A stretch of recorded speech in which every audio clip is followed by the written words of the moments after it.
Good Sunday afternoon, Razorback Nation. We are here for your Sunday afternoon episode of Razor Recap, and we are going to dive into Week 1 and Arkansas's 52-7 win over Alabama A&M. But before we do, we got to thank our lovely sponsors over at Razor Pigs. Looking good, never felt so fun.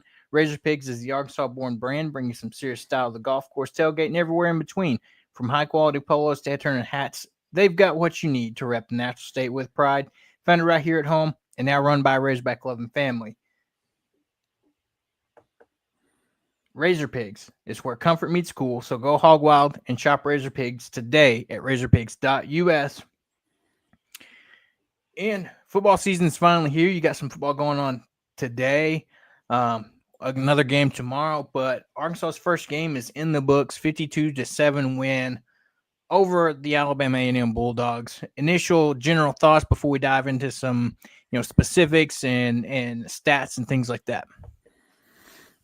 Yeah, it's football's officially here. But there's some worries for me. They were absolutely dominating for like 95% of the game. It's just that 5% that has me worried going to the rest of the season. It's just being a little bit cautious, but there were some things that we'll probably talk about that could come back to haunt Arkansas if they can't fix it between now and when SEC state play starts. Yeah, 100%. I mean, it's hard to kind of be 100% negative in a 52-7 win. That's kind of what you expect when you go up against a team like Alabama A&M. No disrespect to them, but that's what kind of this Week 1 game is for. You get out there, kind of get some of the rust knocked off, the kinks knocked out. Kind of learn what your best sets are. As far as personnel wise, things like that. And I mean, we'll jump right into it. You watch it. Arkansas gets the ball first, and this offense marches right down the field and scores. And you're like, okay, looking pretty good. Flip side of that first defensive possession, well, Alabama A&M gets the ball, marches right down the field and scores on this defense, and it just seems like they're nickel and diming down all the way down the field. The rest of the defensive possessions after that, not drastically improved, but to your point, that first defensive possession has you very much concerned, and I agree with that in terms of was that just kind of figuring out some mental errors as you're getting in the first game of the season. Pittman highlighted that in the presser, talking about how we're going to go back, watch this film, talk with these guys, and be like, hey, kind of what was going on. Were you reading one thing one way? Was it just kind of a lapse in mental error? Things like that.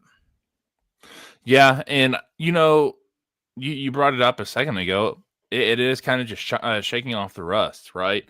You have freaking Alabama out of here getting beat by Florida State. You have Texas, Arch Manning looking like trash. There's no way to sugarcoat that. He looked horrendous against the Oklahoma or Ohio State. And Ohio State, for their part, didn't look incredibly, great either. But I think that has more to do with Texas defense than it does, Ohio State just not, looking too great. And then like last night, you had Cade Klubnik, who is one of the Heisman favorites that he went like 50% for like 230 yards. So people are you got to remember these are still kids, right? They're not out there professionals and do this for a living. They're still, well, I say kids, quote unquote kids. They're still out there. They're college students. They're still making mistakes. They're still, really not all, ready to go as soon as the season starts. And I'm hoping that's what Arkansas is, because there were some things, like you said, that first drive was really concerning, but throughout the game too, they still had some really big chunk plays, like 11, 12, 16, 18-yard plays that if, an Auburn or a Tennessee or a Texas A&M does that, they're going to go to the house. Yeah. And there was a lot of broken coverage plays too. So that's something we've got to worry about now, because if you're breaking coverage against Alabama A&M, you're definitely going to do it against LSU and Texas. So good thing is this is why you play cupcake at the beginning. This is why you don't play cupcakes in November, right? That way you can go in there, get these identified and like fix them later. Other than that, I really did like what I saw from the Hogs. Yeah, 100%. I mean, you look at it and, I agree. You look at it and, offense, I'm not too concerned about. There's a few things we'll talk about as we get into some specifics. But yeah, defense is the one that, I mean, we kind of talked about that going into the season that might be the concern. And we highlighted mainly the front four on that, the defensive line. But it looks like, there's some work to do in the secondary as well, as far as from a coverage standpoint. I know Pittman mentioned in his presser after the game, after that first drive, they started playing, the wide receivers a little bit tighter in coverage after that first drive, giving them a little bit too much space, and changing some of their coverages and packages, things like that. And so I think part of that is playing around with a lot of these new guys and, what their skill sets are going to be. Because it's like we talked about, there's a lot of new faces in that secondary. And so you got to figure out where guys are going to kind of thrive the best. We know, in a sense, practice and scrimmage against each other is one thing, but you kind of get a better idea once you get into that kind of live game action of week one and kind of see what everybody's going to do. Yeah, and defensively, I mean, the guys up front didn't look incredibly bad, to be honest with you. Like I wasn't too disappointed with the defensive line. Obviously, you're not playing against SEC offensive line, so we'll have to see. But to the point of like getting to the quarterback, you didn't see a lot of it. So I am a little bit worried there. But as far as the running game goes, boy, they really stopped Alabama A&M. Let me go pull up this. They only had 69 yards rushing, 2.7 yards per attempt. I mean, that's pretty good. And I thought whenever the season started that Arkansas's defense was going to be mainly like a run stopping defense, because when you got Cam Ball and Ian Jafard up there, two big old guys, one of them's, all SEC caliber dude, you're not going to have a whole lot of room to run in between the tackles. But that being said, you kind of see where they're having a little bit of trouble getting to the quarterback. You still don't know who's really going to play that other defensive end side either, with Boone and Philip Lee. And I think even Charlie Collins was playing a little bit more too. Mm-hmm. But plus, you haven't seen David Oki yet because he missed with injury. Right. Hopefully, I think he should be back this coming week, but we'll kind of stay tuned for that too. Right. But on the other side, you see Quincy Rhodes, who looks pretty dang good. He got himself a sack, and he really dominated that offensive tackle all night. I was a little disappointed with how the linebackers shaked out, but at the same time, this is a weird game where you're not like really focusing on that. Really, you don't really have those core guys who are going to play every single snap, and you're rotating guys in, and you're still trying to figure out who you want, because no one had more than 4 tackles on this entire defense. So seeing Zamian Story and Steven Dix not really taking the lion's share of tackles, one, I think that's gonna hurt Arkansas in the long run if they don't do it in the next few games. But secondly, it's just like you kind of see where they were getting a lot of action was hitting our secondary. I mean, you had like Julian Neal, who had like 4 tackles too, and then a lot of the guys in the secondary were getting tackles here and there. So they were kind of picking us apart. which is kind of scary. So because if Alabama can do it, or Alabama A&M can do it, everyone else can do it. Other than that, they had that one bad drive, but they had like they gave up a lot of big plays, but they also made a lot of big plays too. So Arkansas's defense had a whole bunch of what do you call them? Tackles for losses. They had 6. They had a couple sacks, which isn't enough, but they had 8 quarterback hurries. So I mean, they were getting there. You just didn't see them, make the play, if that makes sense. And yeah, so they left us a little wanting, but there's still some time to get up to where you want them to be. Right. Fred jumps in here and says D-line was bad, O-line was average like last year, defense bad overall, running backs weren't what they were talked up to be. Got to be real here. I agree in a sense of yeah, you didn't see maybe out of the running backs what you expected to see. But Pittman mentioned that in the presser where, this team was running a lot of zero defense. So, they were really loading up the box, really forcing us to throw the ball. And I think that's maybe why you didn't see a ton from the running backs. He even mentioned that he wanted to play Mike Washington a little bit more in the second half, but kind of wanted to get Rodney Hill some reps and, really fed the ball to Braylon Russell a lot in the second half too.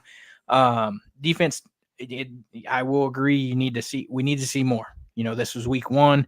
Let's see what they do after, you get this first week out of the way. You go back and watch the film, what we can grow from that, and what's going to be the next level up of competition with Arkansas State. We'll talk about their game here in a little bit.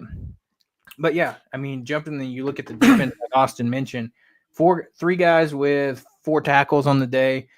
Steven Diggs Jr., Julian Neal, but how about Shakir Smalls jumping in here, getting 4 tackles, being tied for team leading tackles on the day, as well as recovering that forced fumble. So, right, big time for him. And then, Miguel Mitchell, Caleb Wooden, both up there with 3 tackles as well in the secondary. But my concern is like you mentioned, you don't see a guy like Xavier Sorey up there towards the top of the leaderboards. He registered 1 tackle on the day with 2 quarterback hurries.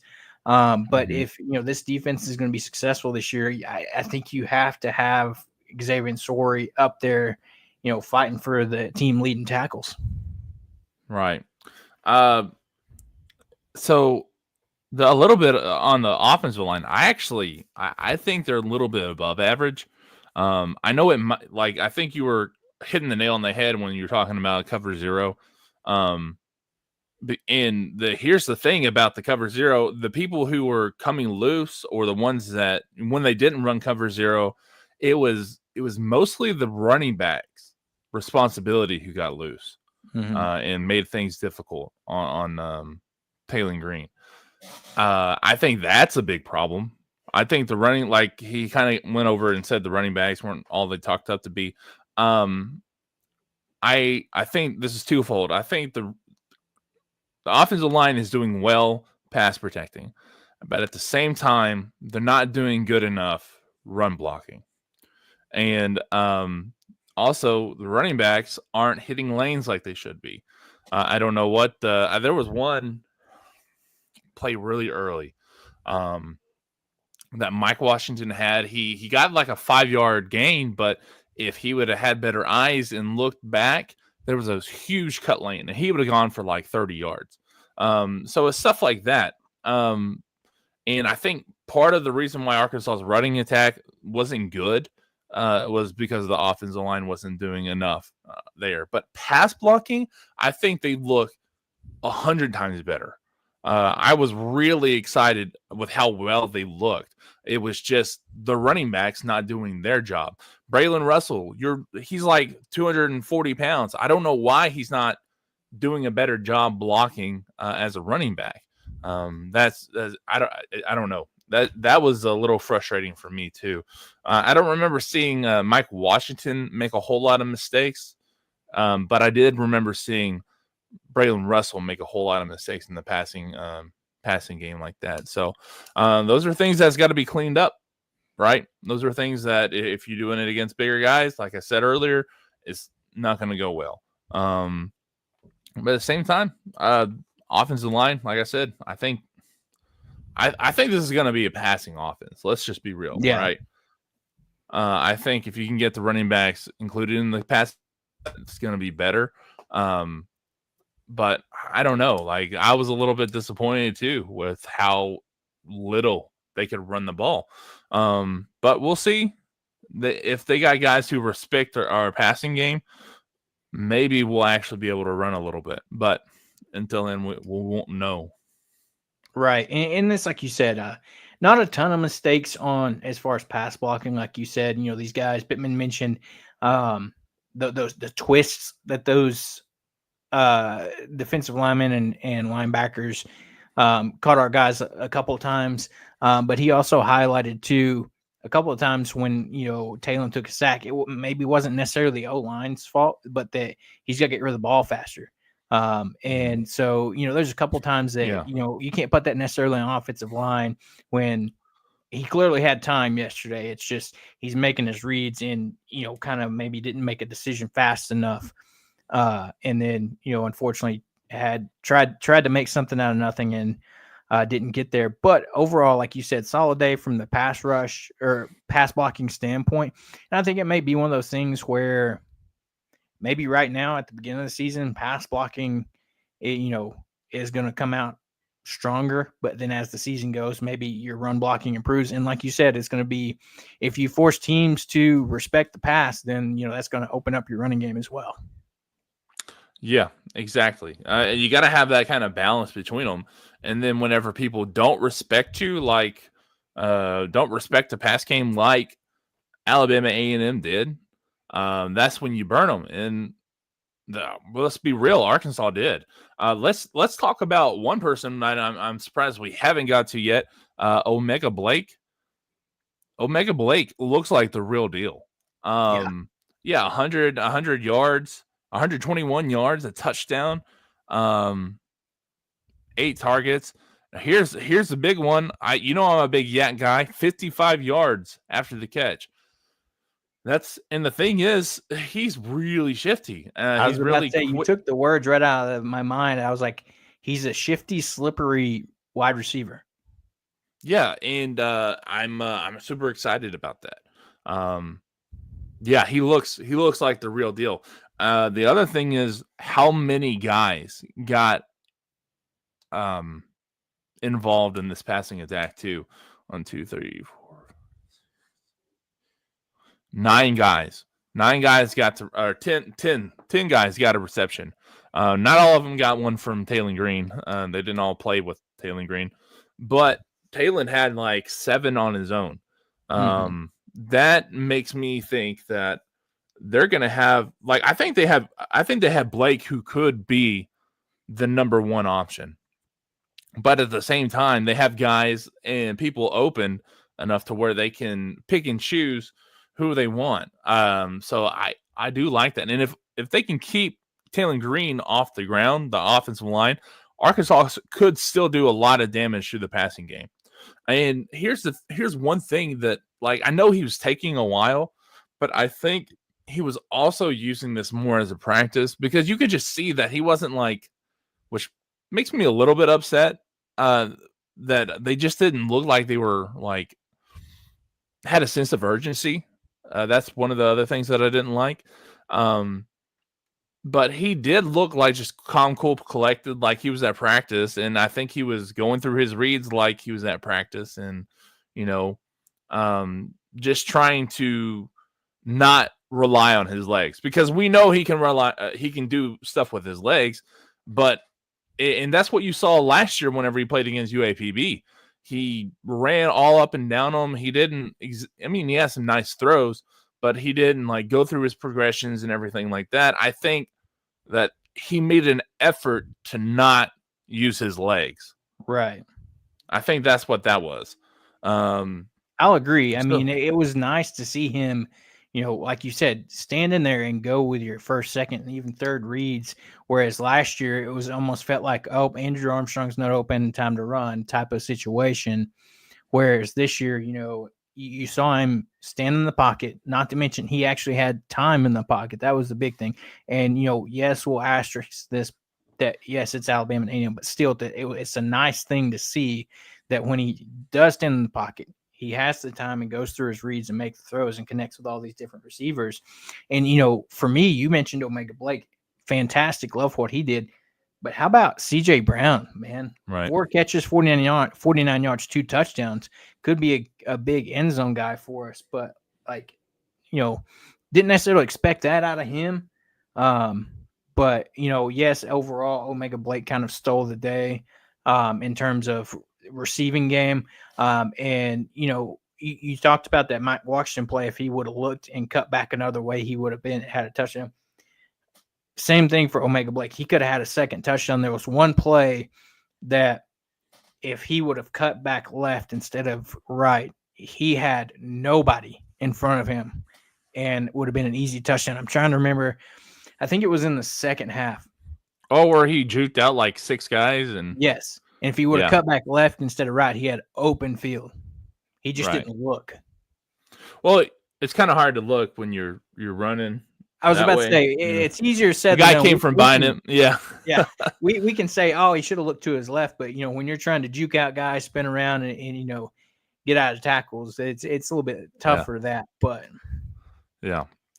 But I do really like this receiving core. I'm not going to lie to you. I was worried about them, but they look good. Of course, there's some of them that I'm still worried about, like Raylan Sharp and Cam Shakes, that worried about their size going against bigger teams. But we'll just have to see. But like you said, C.J. Brown, holy cow.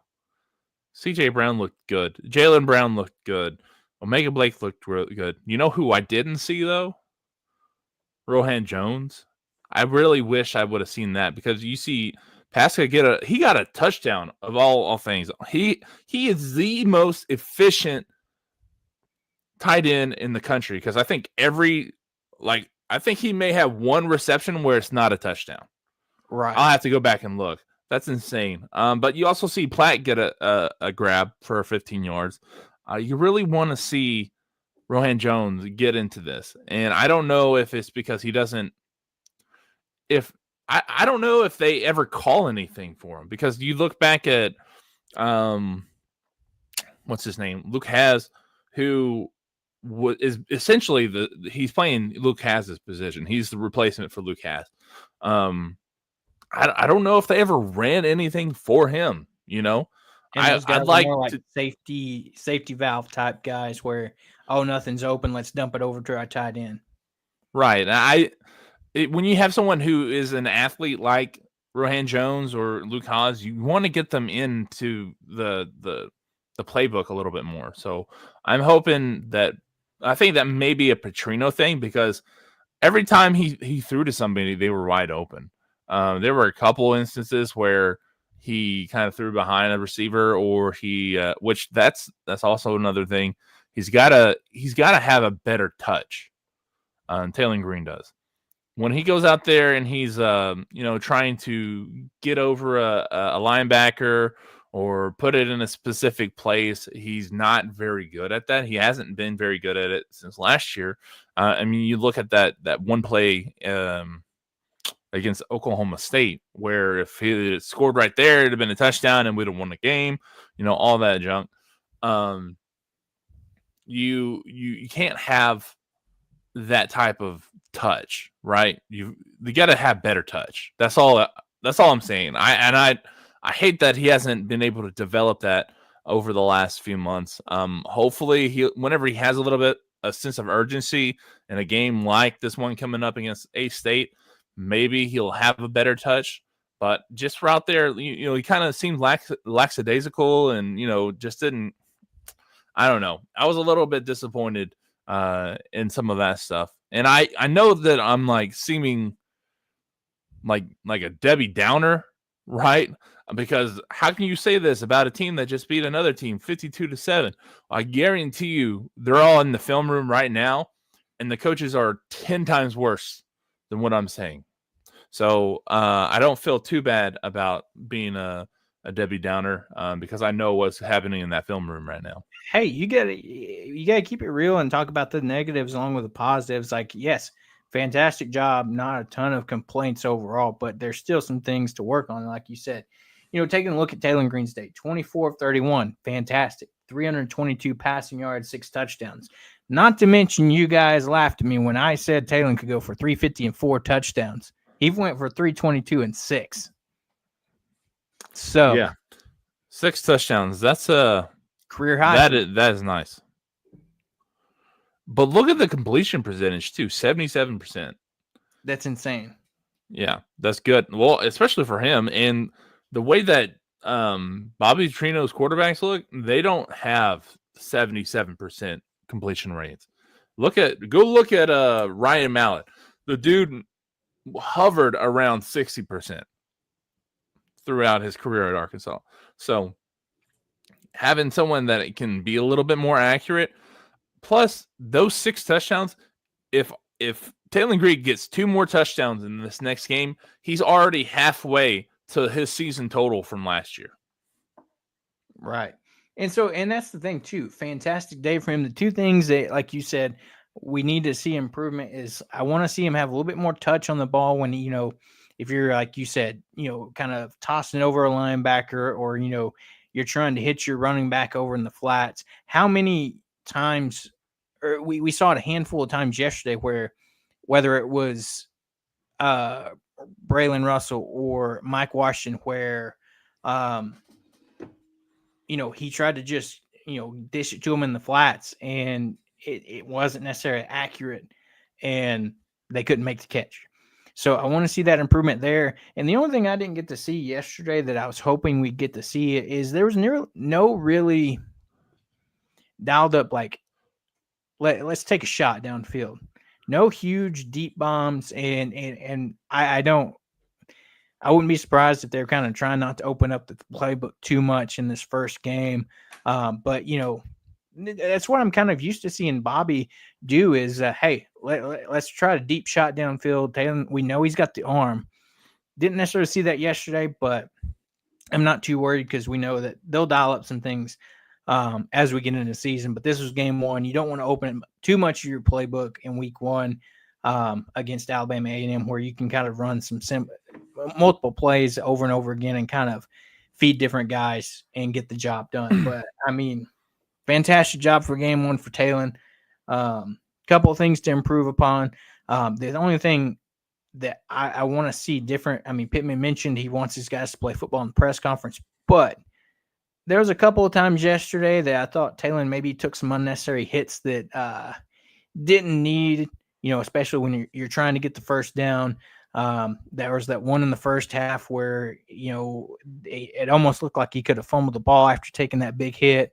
And then, there was that time that you texted me in the second half where he's running and, just takes that shot going out of bounds. So let's take better care of ourselves. I know you're trying to play hard, get the first down, or you'll make a big play, but you can't make those big plays if you're on the sideline hurt after taking a big hit. Right. See, the first one, I don't necessarily think that was a bad one. Like you want to not be in that situation to begin with. And here's another thing. They got themselves in a lot of sticky situations early where they weren't winning on first and second down and they had to play like 3rd and 7 or longer to get a first down. They just got the first down afterwards. They never really had to punt except once or twice. But you don't want to do that if you can help it. Right. So 1, don't get yourself in a situation where you have to do that. And then 2, I don't mind him, putting his body on the line in that instance, because right there, Arkansas was still trying to, get its footing, right? That was pretty early in the game. Arkansas just got stopped and had to settle for a field goal. You don't want to do that again and settle for a punt against Alabama A&M in back-to-back drives. So I understand his thought process there. I do not understand the thought process in the third where he's running and he's already got 25 yards, and instead of just stepping out of bounds, he tries to get one or two more and gets smoked by a guy. Like, yeah, you gotta be a little smarter there. But other than that, I think he did a decent job keeping himself up and keeping himself okay. If he would make throws a little bit faster, or if he would, step out a little bit, step out of bounds a little bit faster, I'd like that more. But otherwise, I can't complain a whole lot. Right. Yeah. I mean, it can be differences there, but overall, fantastic job by Taylor yesterday. And then KJ Jackson, he comes in and leads his first drive of the game down the field for a touchdown, 2 for 4 for 36 yards, and that touchdown pass to Mike Washington where he just kind of takes it kind of out of the backfield and scores there. So getting some playing time for KJ Jackson's great. We even saw Trevor Jackson come in the game late towards the end as well. But it's like Transplant Texan said here, and I mentioned earlier, we're going to asterisk a lot of these stats and stuff we're talking about because of this point. Improvement in some aspects could be seen, but we're looking at stats and performance against the SWAC school. I'll remain measured in any praise until I see improvement versus SEC competition. I agree 100%, but you love to see, that this team comes out, takes care of business, and, yes, you're going to take improvements week after week. But I think from where this team started last year to where this team started this year, I feel much better about. Yes, there's still things that I want to see improved. Defense has me a little bit worrisome, but I think this coaching staff will do some things to improve it. So, let's take a look at the running backs here. Mike Washington led all rushers with 9 carries for 79 yards. Like we mentioned, probably would have had a little bit more yardage than that if he got to play more in the second half. But Pittman mentioned wanting to get some other guys some reps there. Taylor Green had 9 carries for 57 yards. 57 yards with a net total of 41. Braylon Russell, 11 carries for 44 yards. KJ Jackson had 2 rushes for 15. Rodney Hill, 3 for 13. AJ Green, 3 for 13. And we even saw a Cam Settle sighting with 1 carry for 5 yards as well. So kind of spreading the ball around here. But when you finish the day with 194 rushing yards, I'll take it. Spreading the ball around between these running backs. The only thing and I mean, you didn't need to use them necessarily, but no touchdowns through or on the ground by these guys. You saw a couple of receiving touchdowns, but overall, great day from them. And then, jumping over the receivers, we kind of talked about it a little bit a while ago, but Omega Blake, 7 catches, 121 yards, touchdown. CJ Brown, those 4 receptions for 49 yards and 2 touchdowns. Jaylen Brown gets in the action, 3 catches for 44 yards and a touchdown. Raylan Sharp, 3 catches for 41 yards and a touchdown. Monte Harrison getting in on this, 1 catch for 29 yards. Mike Washington, 2 for 26 with that 1 touchdown that I just mentioned. Cam Chinks gets 3 for 19. Jaden Platt, 1 for 15. Cross Johnson, 1 catch for 9. And Andreas Pusco, 1 for 5 in that touchdown as well. So spreading the ball around, can't be happier to see, that. And I mean, if you look at it, it clearly looks like more than likely Omega Blake's going to be your key 1 guy. CJ Brown looks like your probably trusty second, your 2 guy, and more specifically, he looks more like your red zone guy too. At the end of the day, so offense puts up the numbers. Yes, against it's a SWAC school, but at the end of the day, this is what you expect to see, and I'm glad that they did what we kind of expected them to do. Yeah, here's the one thing that the one stat we haven't talked about: 0 drops. No more of the. And the thing is, I thought that he could be really good if he just had better hands. Tyrone Broden, no more of those drops, just out of nowhere. I'm hoping that continues, but at the same time, it's like, dude, we've got guys with good hands. You can't ask for much more than that. So, I like I said, I'm very much happily surprised with this Arkansas receiving core. Yeah, especially in 552 total yards of offense. We ran 76 plays, average 7.3 yards per play. Only 3 penalties on the day, so not too bad for the first game. We were talking about worse last year. Not too many committed by the offensive line, so that gives me positive vibes there. Time possession 33-39 for Arkansas, so controlled the clock. 9 for 14 on third down, so you're over 50% there. Fourth down, we didn't go for it on fourth down. 5 for 5 in the red zone. What did we talk about last year? They actually executed in the red zone this season. 5 for 5 in this first game. Took 2 sacks.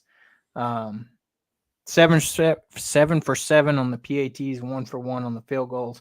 We haven't talked about him yet, but man, what a day for Scott Starzik. He begins his career with a 53-yard field goal for Arkansas. I think I saw Razorbacks communication X account say that that's the longest field goal by a freshman in Arkansas history. And let's just say that field goal could have been good from like 60 or 65. He has a huge leg. Well, he kicked the PAT yesterday that went over the net. Oh yeah. Yeah. There's no way that, I mean, they may have to raise that net higher for him. But that's an insane weapon to have. It's good that we can have that again too. Arkansas and his kickers, just something about it the last few years. Last year was an anomaly, I think. But man, it's so good to have a good kicker like that. Especially when you get into a situation where you get sacked twice in a row. And let's be honest, both of those sacks, how many did they have altogether? I think they just had those 2. Yeah, we only had 2 sacks, 14 yards lost in the sacks. You talking about us, or are you talking about Alabama A&M? I'm talking about we only took 2 sacks. Are you talking about how many did they have? Yeah.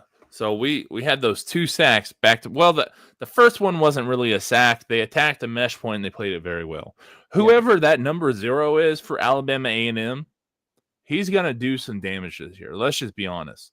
I don't know if he was an edge player or what, but he was good. I think he's probably gonna go and transfer after this season, and if he does, I wouldn't be mad if they went and looked at him too. He was very, very good. He hit that mesh point and just blew up anything that Arkansas tried to do with a not a run pass option, a read option. So kudos to them. That was good. That second one where he took like a 20-yard sack and made it possible for that 53-yarder to happen. Like stuff like that, you can't happen.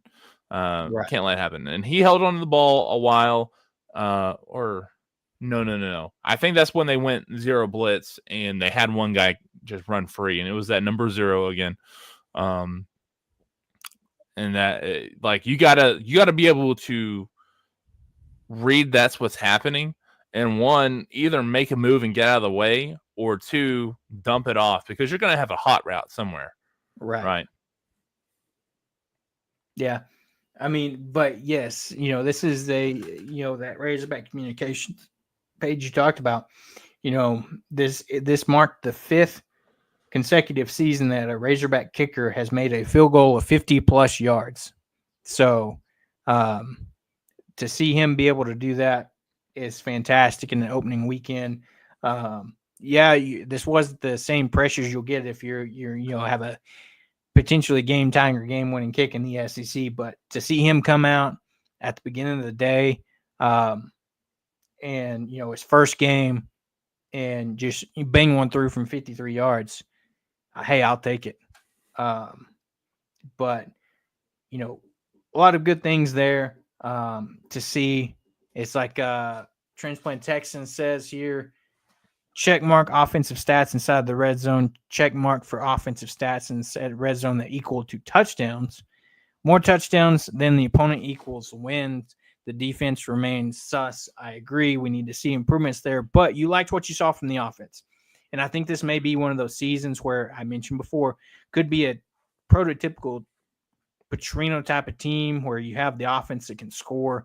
Defense will need to come up with a possession or two, but I feel like it's one of those things where our offense probably will develop a lot faster than our defense to start the year, but hopefully as the year goes on, the defense kind of catches up to the offense and they can put it all together. But fantastic play overall. I agree with Angel here. He mentions talking about the defense. They need to intensify at the moment they hit the field and need to be more aggressive in the first half. Played a little off yesterday, but I think they're trying to just figure out what they've got and what these guys are going to do. So hopefully we'll see maybe a little bit different game plan next week against Arkansas State. Angel also said Tatum played well, must maintain that poise every game. I agree 100%. So, good things at the end of the day. And Angel asked earlier about what's the point spread for the Arkansas State game. Well, at the beginning of today, one day after the first game, multiple sites has the spread at Arkansas 21.5 point favorite in this game. So, yeah, I don't know. I'll have to see what Arkansas State does or did. Did they already play this week, or are they playing today? Speaking of that, let's dive into it. So, Arkansas State played yesterday as well. They took on Southeast Missouri State. They won that game 42-24. Their quarterback, who's kind of been the talk of their team this year, Jalen Rayner, 26 of 32 for 345 yards and 3 touchdowns. And then he also added 4 carries for 17 yards. So, they won yesterday. I don't know if they necessarily covered the spread that was set for them. Let's see. The spread for that game was 15.5. So 15.5. Yeah. Yeah. I think that, what do you call it? Southeast Missouri State, right? That's who they played. Yes. So that's an FCS school. So they should be somebody like that from an FCS school. Yeah, I don't know. Them putting up 24 points on them makes me feel good about Arkansas's offense. But they apparently do have a pretty explosive offense too. Rayner seems pretty good.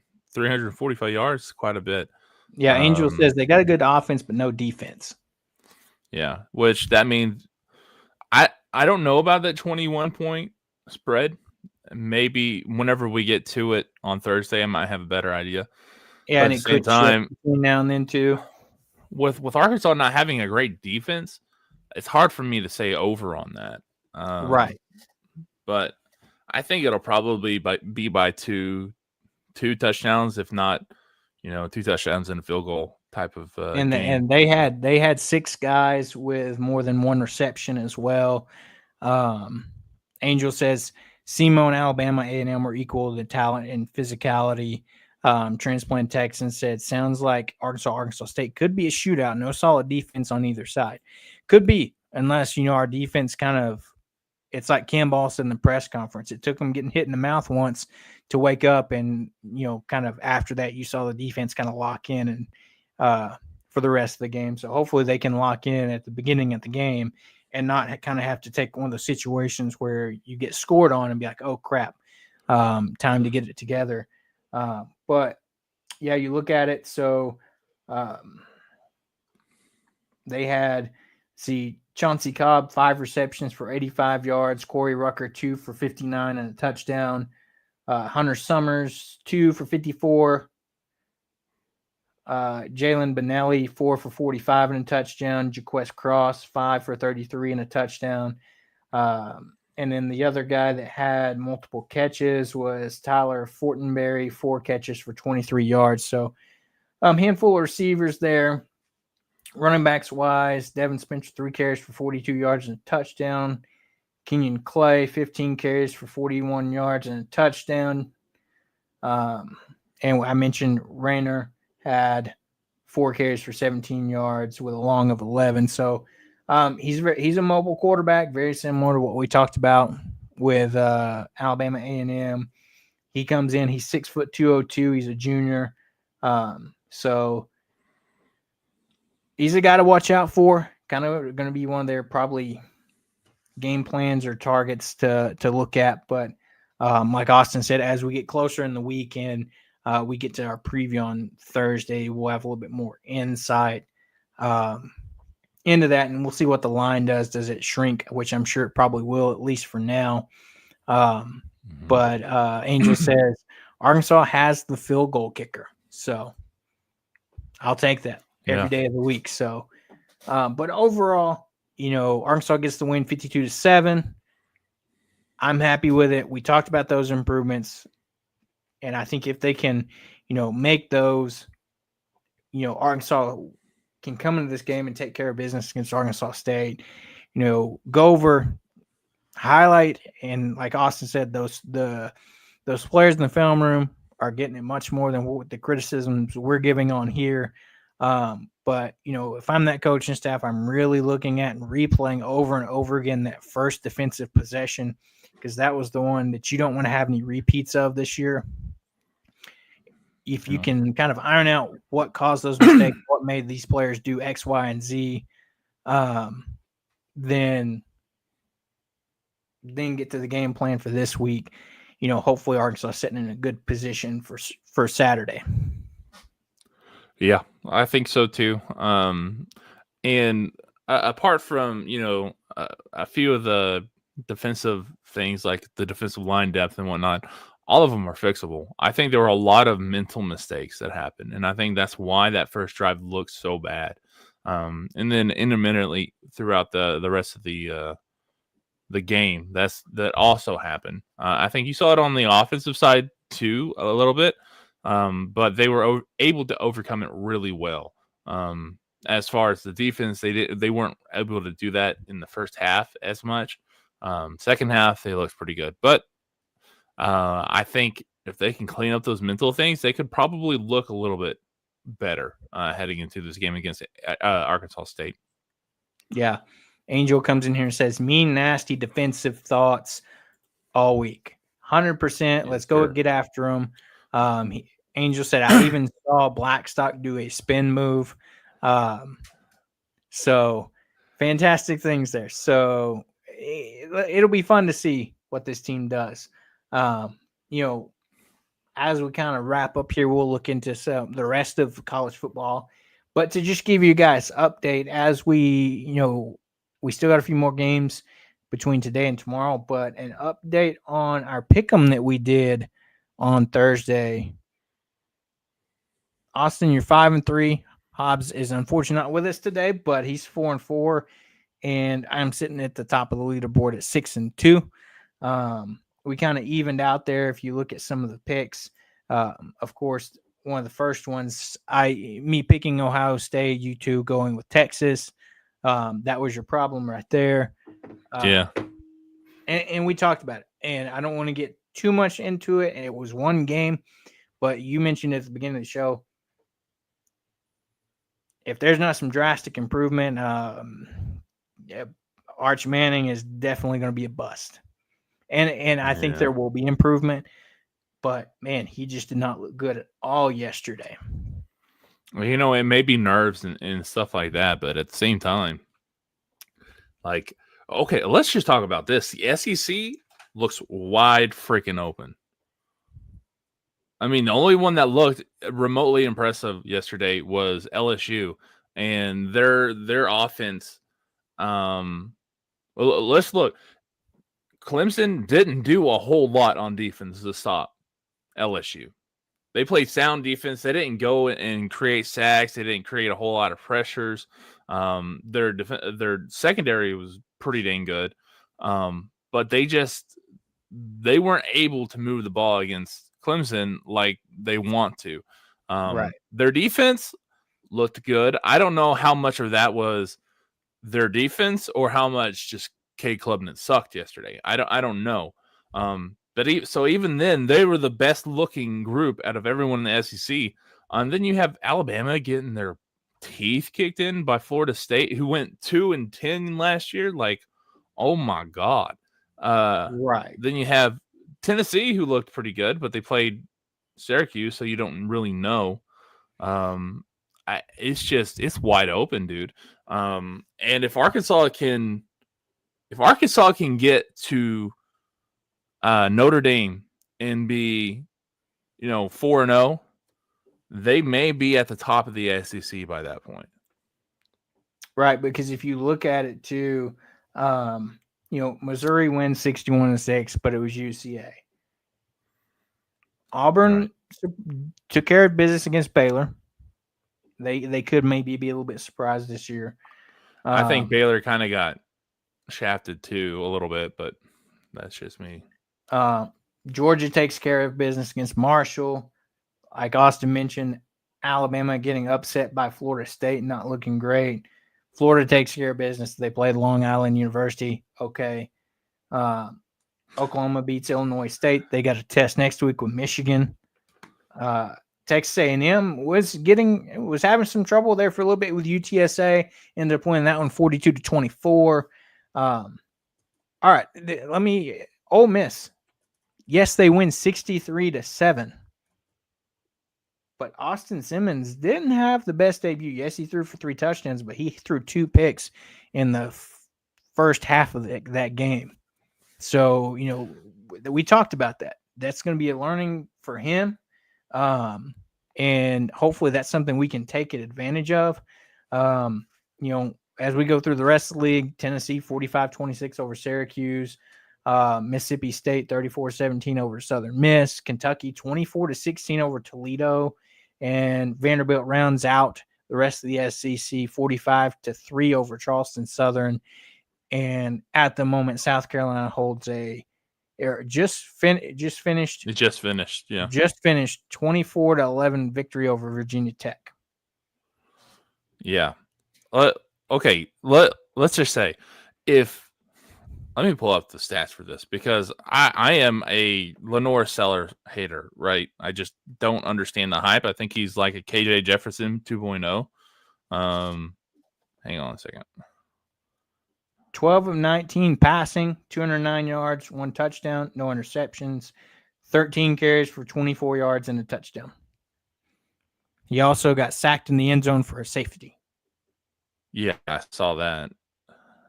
He also had 1 fumble as well.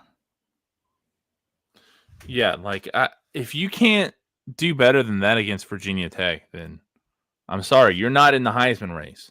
You shouldn't be in the Heisman race. I don't know. That's just ridiculous. And then I think their defense is going to be good. Yeah, but offensively, I don't. It looks like it. Yeah. And that's the thing. I think everyone's offense isn't super great. I think Arkansas may have a top 5 offense in the SEC right now. Defensively, they're lacking, but I think no matter who they play, they're going to have a puncher's chance because if you have the better offense, you may be able to, outscore some people. So, like I said, this entire conference is wide open. The SEC looks probably the weakest it's looked in a long time. Yeah. Well, and there was something that I was trying to find it really fast. That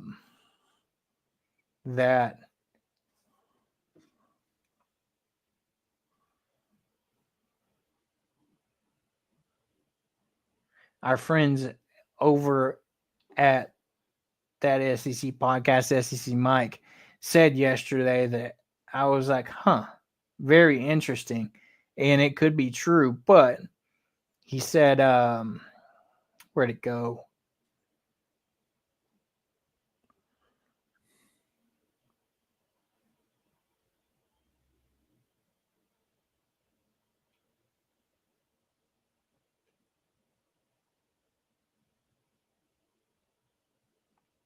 Are you talking about the Missouri Post? No. Oh, that's what it was. He said every SEC quarterback is better as a runner than a passer. That can't be good. Yeah. I don't know about that. Taylor Green looked really good as a passer yesterday. Well, and I Just think because that was pre our game. So, oh, yeah. because that was, well, it was right as our game got started because that was posted at 4:10. So that was before Yeah. our game kind of got really underway. But the other thing that he mentioned that I thought was interesting and that kind of we talked about, he tweeted Jackson Dart threw for 6 interceptions last season. Austin Simmons has 2 in the first quarter against Georgia State. Yeah. So yeah, like why we've been talking about this entire offseason is that Ole Miss game being so close to the beginning of the season, we may be able to get a little bit of revenge on them. Yeah, I agree. That's what I said, and that's why I'm confused at why everybody is not really giving us a chance in that game. I'm like the right there. There's your example. So, but we're gonna get ready to wrap up here. We'll be back on Thursday with our regular show. Hopefully, Hobbs is back with us, and we'll preview the Arkansas State matchup. We'll also have a guest joining us to kind of help talk about that game and break down from the Arkansas State perspective. But as we get ready to wrap up, you got anything else, Austin, before we get out of here? No, sir. I think we covered just about everything.